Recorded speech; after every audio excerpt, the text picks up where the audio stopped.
Olá, gente. Voltamos agora. A empresa chinesa State Grid, esse grid é com I e não com dois Es.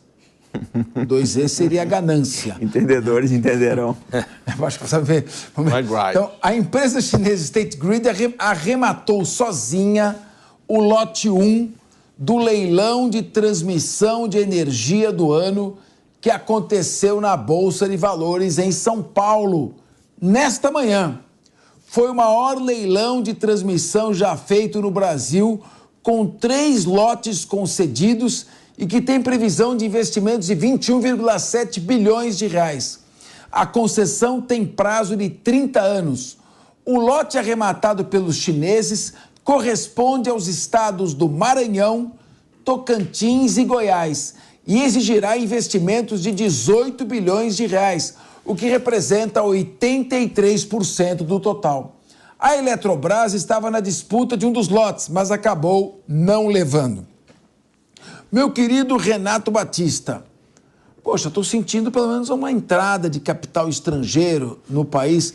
Será que a gente pode ter alguma esperança pelo menos minimamente, ter alguma visão de parcerias público-privadas, de venda de ativos, de privatização?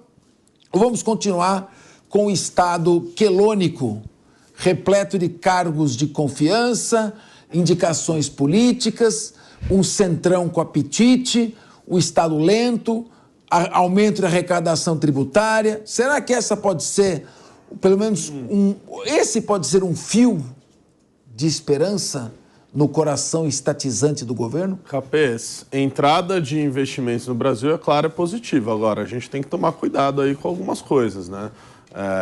Antigamente a gente via os americanos e os europeus indo até a China por causa do baixo custo da mão de obra. Hoje a gente vê a China dominando mercados fracos, né? Aqui no Brasil é um exemplo, na África é um exemplo, e tomando conta muitas vezes de setores que são estratégicos para qualquer país. Isso não tem nada a ver com visão estatizante, como é o caso da energia, é o caso de portos.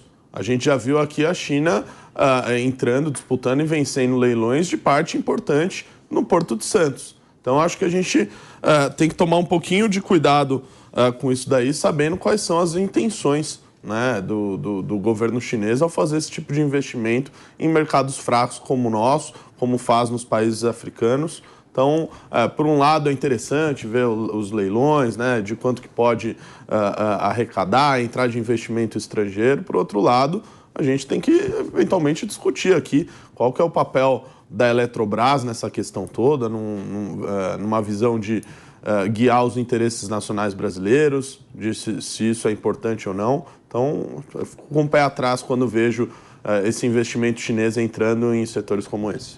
Mônica Rosenberg, os Estados Unidos, o que se diz é o seguinte: quando os Estados Unidos vêm fazer uma parceria com o país, ele quer mudar a política interna do país, quer levar os seus ideais de democratização a países que às vezes ainda não estão preparados para isso, interfere nos assuntos internos, e a China é mais pragmática. A China chega e fala: Irã, eu vou construir toda a sua malha rodoviária, de viadutos, vou fazer tudo aqui, depois você me deixa usar para poder transportar os meus produtos. O Irã: ótimo, você não vai se meter, não, pouco me importa se você é um Estado teocrático ou não. Então, sob esse aspecto, a China está ampliando os seus investimentos. E ela faz investimentos com preocupação geopolítica. E ela está olhando o quintal dos Estados Unidos. Já está falando em apoiar a Argentina na questão das Ilhas Malvinas, quer fazer investimentos aqui próximo da Antártica. Até que ponto isso pode sinalizar um movimento da economia chinesa em direção ao Brasil? E quais os aspectos positivos e negativos dessa movimentação? Se a gente fizer uma separação aqui nessa frase, né, chineses vencem a maior lote, se tirar a palavra chineses e a gente olhar o fato de que empresas estrangeiras estão comprando lotes no Brasil, seguindo leilões que estão de acordo com as regras, se nós acreditarmos que o governo brasileiro e as agências reguladoras vão estimular que haja livre concorrência, 8 bilhões entrando e que o mercado realmente possa favorecer uma queda de custos, melhora de qualidade, tudo que nós buscávamos quando defendemos a privatização, é uma notícia excelente. A questão dos chineses e de como eles vão se comportar é a ver, resta olhar. O que eu recomendo ao jovem brasileiro hoje é que ele estude chinês. Rafael Quaresma. Vamos lá. Não, eu penso aqui o seguinte, Capês, a gente fala da linha de transmissão, não é? A gente não pode esquecer que a distribuição também já está em parte com a China. Então, trazendo um pouquinho aqui para a minha área, ali, a questão do consumidor, nós podemos ter algo que seja positivo, isso o tempo vai dizer, não é? Incentivar aqui essa competitividade, fazer justamente com que haja uma sadia concorrência, ou por outro lado, talvez sem nos apercebermos aqui, estamos contribuindo para que haja justamente essa concentração, e era a preocupação do Renato aqui, mas essa concentração em mãos estrangeiras e mais do que isso, tudo com a China, né? Se nós pegarmos aqui, por exemplo, o Baixada Santista, a empresa que opera a distribuição de energia, tem aporte chinês, né? Aliás, tem a participação direta ali de empresa chinesa. Agora você tem isso na linha de transmissão. É uma questão sensível, é algo ali que interessa ao Estado. A gente bem sabe que o Estado, quando faz esses movimentos, né, e trabalha a concessão, ele não tira os dois pés ali, ele fica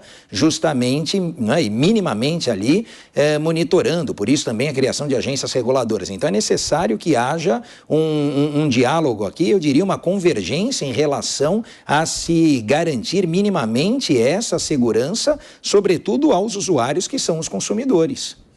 Robson Farnazzo, como você vê essa movimentação da China em relação à América do Sul em termos de geopolítica? Me parece que em termos econômicos ela tem muito mais chance de enfraquecer os Estados Unidos do que em termos militares. Tem. Olha, eu vou mostrar um precedente da China para vocês. No ano que o Brasil se tornou independente, 1822, o PIB chinês era mais ou menos de 5 a 7 vezes o valor do PIB britânico. Então, o que aconteceu? As autoridades britânicas começaram a ficar preocupadas porque toda a prata que eles amealharam dos espanhóis estava sendo usada para pagar a porcelana chinesa. A indústria britânica simplesmente não conseguia competir, a manufatura, né, na época, britânica não conseguia competir com a velocidade e a escala de produção do chinês. Então, a China sempre foi um motor econômico, gente, isso é uma realidade. Agora, o que acontece no Brasil? Nós não estamos preparados, eu conversei com diversos economistas aí, e a preocupação de todos o pessoal é praticamente unânime, né? Nós não estamos preparados para o grande jogo que está se realizando aí no mundo, né? Que são as grandes manufaturas chinesas, indianas, que têm uma escala muito grande, conseguem entregar um preço altamente competitivo, agora, principalmente chineses, já têm capital para investir, e o Brasil está completamente despreparado para isso tudo. O que é pior, a gente não tem uma estratégia para lidar com isso. A tendência, qual é? É a gente sair agora da esfera, né, econômica euro-americana, passar para a esfera econômica chinesa, é uma tendência natural, vai ser muito difícil sair disso, porque a China, como vocês mesmos colocaram, ela é mais pragmática nas suas relações, né? Só que o que acontece? O Brasil ele está em desvantagem. Qual vai ser a consequência principal disso, né? É mais desindustrialização para o Brasil. Nós não temos nenhum plano para segurar as nossas indústrias, isso é lamentável.